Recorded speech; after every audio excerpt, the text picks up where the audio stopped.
नमस्कार, स्वीकार कीजिए निखिल का आप खबर गांव का डेली इंटरनेशनल बुलेटिन राजदूत देख रहे हैं। शुरुआत आज हम यूएस से करने वाले हैं। Once a real estate businessman, always a real estate businessman. America के राष्ट्रपति डोनाल्ड ट्रंप पर यह कहावत एकदम फिट बैठती है।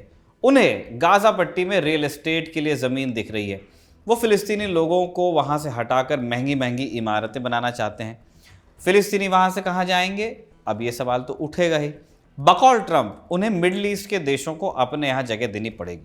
अरब देशों ने इसे सिरे से खारिज कर दिया है। ट्रंप के गाजा प्लान पर हमने राजदूत में विस्तार से बात की है इससे पहले। एपिसोड का लिंक आपको डिस्क्रिप्शन में मिल जाएगा। इस मामले में ताज़ा अपडेट ये है कि ट्रंप की रेसिपी तो आगे बढ़ रही है, अब उसमें छौंका इजराइल ने भी लगा दिया है। इजरायली प्रधानमंत्री बेंजामिन नेतन्याहू ने एक इंटरव्यू में कह दिया कि ट्रंप के प्लान पर अमल हम करवाएंगे, एज इफ गाजा उनका है। उन्होंने ये भी प्रस्ताव दिया कि सऊदी अरब के पास बहुत सारी ज़मीन है, डेजर्ट, उन्हें अपने यहाँ फिलिस्तीन स्टेट बनाना चाहिए। अब सऊदी अरब ऑब्वियसली इस बात पर भड़क गया। उसने कहा कि गाजा की ज़मीन फिलिस्तीनी लोगों की ही है, उस ज़मीन पर उनका हक है। वो कोई घुसपैठिए या अप्रवासी नहीं है जिन्हें इजराइल जब चाहे तब बाहर निकाल दे। सऊदी अरब ने साफ साफ कहा कि 2 स्टेट सोल्यूशन के बिना इजराइल के साथ नॉर्मलाइजेशन संभव नहीं है। नॉर्मलाइजेशन माने एक दूसरे को मान्यता और डिप्लोमेटिक और ट्रेड रिलेशंस की औपचारिक आधिकारिक शुरुआत। सऊदी अरब ने 1947 में फिलिस्तीन के पार्टीशन प्लान के खिलाफ वोट किया था। उसने अरब इजराइल युद्ध में इजराइल के खिलाफ अपनी फौज भी उतारी थी और उसने अभी तक इजराइल को मान्यता नहीं दी है। लेकिन 2020 में कहानी कुछ बदली भी। डोनाल्ड ट्रंप उस वक्त भी अमेरिका के राष्ट्रपति हुआ करते थे। उन्होंने इजराइल के पक्ष में लॉबिंग की और फिर 4 अरब देश इजराइल को मान्यता देने को तैयार हुए। इसे कहा जाता है अब्राहम अकॉर्ड्स। इस अकॉर्ड में शामिल 4 अरब देश थे, यूएई, मोरक्को, सूडान और बहरीन। अब्राहम अकॉर्ड्स के बाद सऊदी अरब के क्राउन प्रिंस मोहम्मद बिन सलमान MBS ने ऐसा ही इशारा दिया। इसके बाद बैकडोर बातचीत शुरू हुई। सितंबर 2023 में MBS ने कहा कि हर दिन हम डील के करीब पहुंचते जा रहे हैं। ऐसा लग रहा था कि 2023 के अंत तक दोनों देशों के बीच डिप्लोमेटिक रिलेशंस स्थापित हो जाएंगे, शुरू तो हो ही जाएंगे कम से कम, और मिडिल ईस्ट की तस्वीर पूरी तरह बदल जाएगी। सऊदी अरब मिडिल ईस्ट का सबसे बड़ा देश है, अरब देशों के बीच उसकी साख है। उसकी मान्यता के बाद बाकी अरब देश उसे फॉलो कर लेते, लेकिन यह होता उससे पहले कांड हो गया। 7 अक्टूबर 2023 को हमास ने इजराइल पर हमला कर दिया। उसने इजराइल में घुसकर 1100 से ज़्यादा लोगों की हत्या की, 250 से अधिक को बंधक बना लिया। इसके बाद इजराइल ने गाजा पट्टी में जंग का ऐलान किया। इजराइल ने जवाबी हमले में हर कानून और नैतिकता को दरकिनार किया। उसके हमलों में हमास के साथ साथ हजारों आम लोगों की जान भी गई। दिनों दिन फिलिस्तीन स्टेट की संभावना पर भी सवाल खड़े हो गए। इसके चलते सऊदी अरब ने नॉर्मलाइजेशन डील को ठंडे बस्ते में डाल दिया। उसने 2 स्टेट सोल्यूशन के बिना आगे बढ़ने से इनकार कर दिया, जबकि अक्टूबर 2023 से पहले वो इस शर्त पर समझौते के लिए तैयार भी हो गए थे।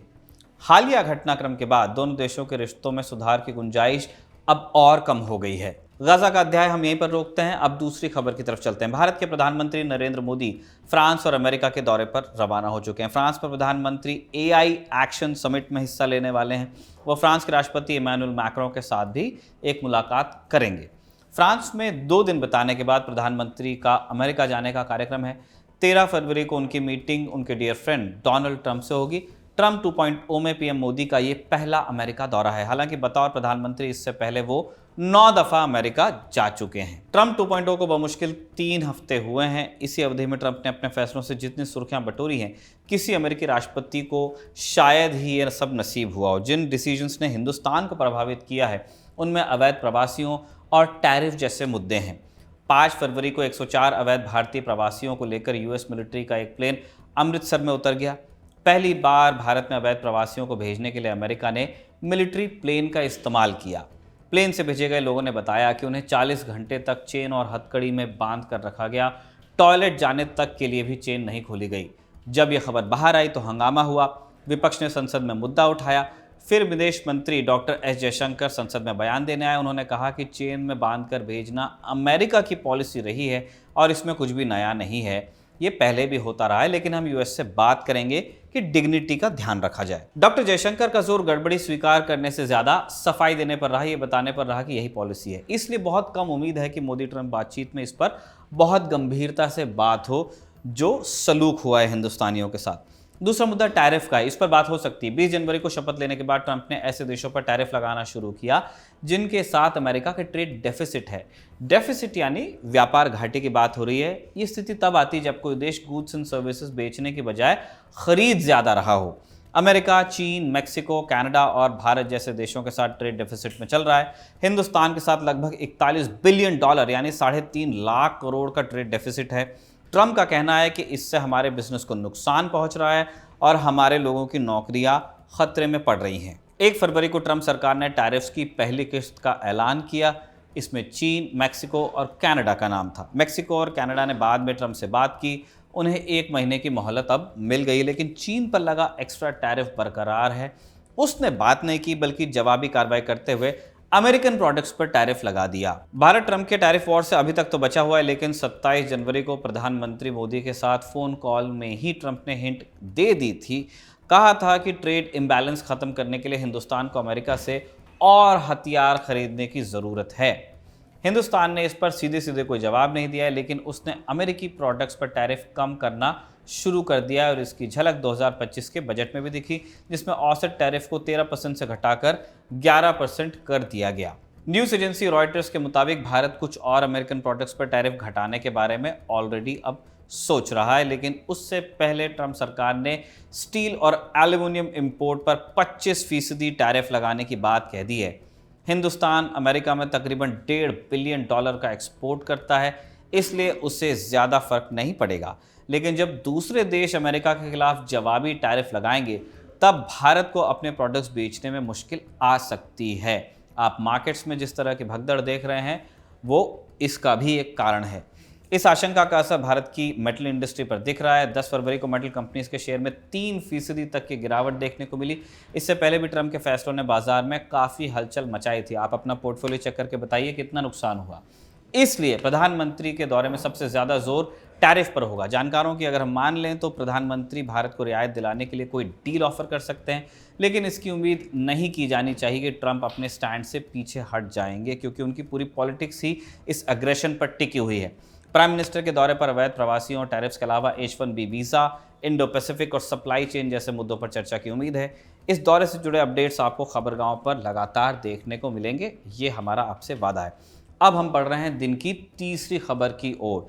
ये आई है बांग्लादेश से। बांग्लादेश में अंतरिम सरकार ने ऑपरेशन डेविल हंट शुरू किया है। पहले दिन 1300 से ज़्यादा लोगों को गिरफ्तार भी कर लिया गया इस ऑपरेशन के तहत। इस ऑपरेशन में Bangladesh army, navy, air force, border guards, paramilitary force और कोस्ट गार्ड को शामिल किया गया, यानी पूरी ही मिलिट्री। सरकार का कहना है कि कुछ लोग देश में अराजकता और अस्थिरता फैलाने की साजिश कर रहे हैं। जब तक ऐसे लोगों को खत्म नहीं कर दिया जाता, तब तक ऑपरेशन जारी रहेगा। कितने लोगों को सर्च लाइट याद आ रहा है, बताइएगा। ऑपरेशन डेविल हंट बांग्लादेश में चल रही हिंसा को रोकने के मकसद से लॉन्च किया गया है। कहाँ ऐसा गया है? 5 फरवरी को दंगाइयों की भीड़ ने बंगबंधु शेख मुजीबुर रहमान और पूर्व प्रधानमंत्री शेख हसीना के घरों में आग लगा दी थी। इसके बाद वो आवामी लीग के नेताओं और पार्टियों से जुड़े सिंबल्स पर हमला करने लगे। धीरे धीरे ये हिंसा बांग्लादेश के 20 से ज़्यादा जिलों में फैल गई, लेकिन बांग्लादेश सरकार तब तक चुप रही जब तक हिंदुस्तान ने रिएक्ट नहीं किया। भारत ने शेख मुजीब के घर पर हमले का विरोध किया। इस पर बांग्लादेश ने कहा कि ये इंटरनल मैटर है। उसने हिंदुस्तान के एक्टिंग हाई कमिश्नर को समन भी भेजा और शेख हसीना के ऑनलाइन भाषण पर आपत्ति जताई। हिंदुस्तान ने कहा कि शेख हसीना ने पर्सनल कैपेसिटी में संबोधन दिया, उसमें हम क्या कर सकते हैं, हमारा कोई हाथ इसमें नहीं था। इस बीच बांग्लादेश में हिंसा बढ़ती रही। इसे रोकने के लिए ऑपरेशन चलाने का ऐलान हुआ, लेकिन रिपोर्ट्स हैं कि दंगाइयों की बजाय आवामी लीग के लोगों को टारगेट किया जा रहा है, यानी जिन्हें टारगेट कर रही थी भीड़, उन्हीं को टारगेट कर रहे हैं। आवामी लीग के 100 से ज़्यादा कार्यकर्ताओं को गिरफ्तार कर लिया गया है। ये एक छत्र अधिकार स्थापित करने की कोशिश के तहत हो रहा है। दिलचस्प ये भी है कि शेख हसीना को इसी आरोप में कुर्सी छोड़नी पड़ी थी। बांग्लादेश के हालात पर हमने राजदूत के कई एपिसोड्स में बताया है। विस्तार से जानना चाहते हैं तो डिस्क्रिप्शन में दिए लिंक्स पर आप जा सकते हैं। राजदूत का आज का एपिसोड यहीं पर समाप्त होता है। खबरगांव को लाइक, शेयर और सब्सक्राइब ज़रूर कीजिएगा। अभिषेक की लिखाई, इरशाद ने जिस तरह से वीडियो को शूट किया और शुभम ने जिस तरह से हमें मदद की है, आपको कैसी लगी कमेंट बॉक्स में लिखकर हमें ज़रूर बताइएगा। शुक्रिया, शुभ रात्रि।